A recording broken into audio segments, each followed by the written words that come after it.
Hi everybody, welcome back for Chapter 13 of Surprise Island, and the title of Chapter 13 is Joe Again. "I wish Mike would come over every day," said Benny one morning. "Well, I don't," said all the others at once. Henry looked up. "I think we can get along without any company at all." "You don't call Joe company, do you?" asked Violet. "Oh, no," said Henry. "He's just one of the family. Why? Did you want to invite him to eat with us?" "No," said Violet slowly, "but today he said I would be ready to play to you after my lesson."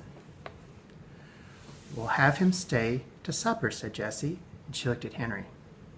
"Benny, come here," said Henry. "Did you know that today is your birthday?"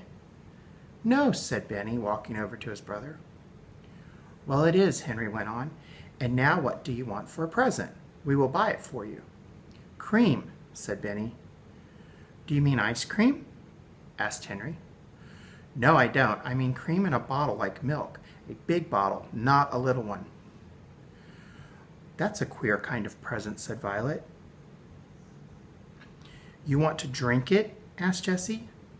"No, I want to put it on some blackberries like Peter Rabbit." "We'll get a big bottle of cream then, Jessie," said Henry, laughing. Benny began to jump around the barn and yell.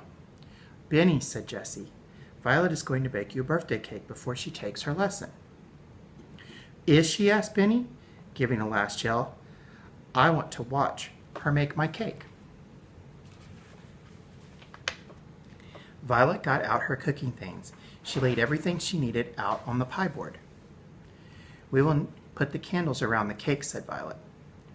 "I want a candle in the middle," said Benny. "Yes, but we want to save the middle," Violet stopped suddenly. "Never mind," said Jessie. "Benny doesn't know what we want to save the middle for." The cake looked wonderful, and when Violet took it out of the oven, Benny said, "It smells just like a birthday cake."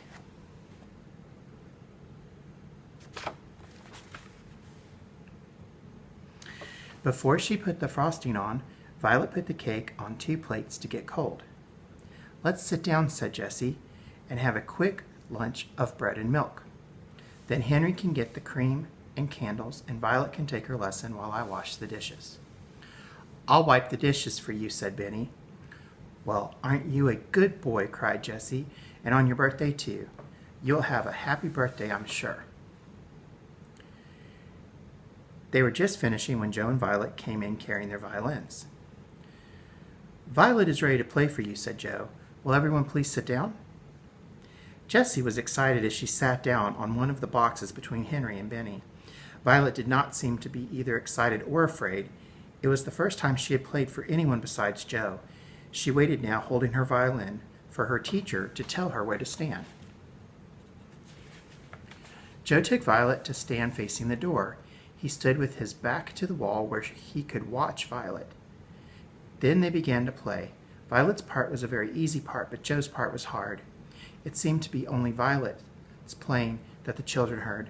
Violet did not seem like their sister. "Beautiful," cried Jessie at the end. "She's good, isn't she?" said Joe, turning around. "Wonderful," said Henry. "She could be a real violin player, couldn't she, Joe?" "She could be, and she will be," replied Joe. "I wish Violet would play it again so I would get used to it," said Benny. "Do play it again," said Jessie. "I could listen all day." Violet and Joe began to play the piece again. When they were halfway through it, Mr. Browning appeared at the barn door. Violet looked up and smiled, but did not stop playing. When the piece was finished, Mr. Browning cried, "John!" Joe turned around and said, "Oh, Mr. Browning." He held out his hand. "I'm really glad to see you. Everything is all right again." "Well, I'm glad to see you, my boy," said Mr. Browning. "I have been looking for you for a long time." "Here are my friends," said Joe. "This is Jessie." "Oh, we did meet Mr. Browning," said Jessie with a smile. "We know him quite well. Please, everybody, sit down." "Oh, I could never forget the girl who makes apple pie with a green bottle," said Mr. Browning, taking the company chair. or this little girl who plays the violin so well. You see, children, this Joe of yours is my best friend." "He's my best friend," said Benny. "Yes, I think you told me so when I was here before," answered the man, looking at Benny, "but he was my best friend before he was yours." Benny thought this over. "Well, you can have two best friends," he said. "Well, good for you. Will you let me ask him where he has been and what has been the matter with him?" "Nothing is the matter with Joe," said Benny. "That's right," said Joe. "I wasn't well for a long time, and for a while I didn't even remember who I was. I'll tell you about it later. Now I'm better and ready to go back to the museum and to my uncle, if he'll have me." "Have you?" said Mr. Browning. "Your uncle has almost worn himself out worrying about you." "Well, then the sooner the better," said Joe. "He works in the museum?" thought Henry. "He is a very clever man," thought Jessie. "Did you really think Joe was a handyman working for Captain Daniel?" asked Mr. Browning. "No," said Henry. "I thought he worked in a museum, but was taking some time off." "I began wondering when he got us all those books," said Violet. "He found the names of the shells and the flowers right away." "Joe," said Jessie, "did you write all those books? I remember we said the name on the books is just like ours." Joe smiled, but he didn't say anything. "I don't think you know yet who he is," cried Mr. Browning. "I do," said Benny. "He knows more than what is in all those books, and he works in a museum." "Well, that's right," said Mr. Browning.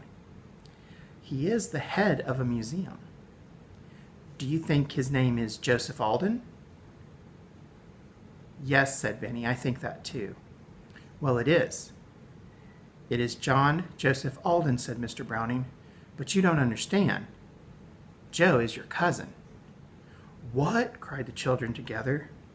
"Yes," said Mr. Browning. "Joe's father and your grandfather were brothers." "Joe, did you ever live with grandfather?" asked Henry. Joe looked at his cousins and said, "I used to live there before I went away, and now I think I'll go back. That is, if Uncle James will have me and my cousins don't mind." "Mind?" cried Henry. "It would be wonderful." "Oh, Joe," shouted Benny, "you can keep on knowing things all the time. I'd rather have you live with us than even watch." And nobody could say more than that. Okay, be back on Wednesday with chapter 14. Bye.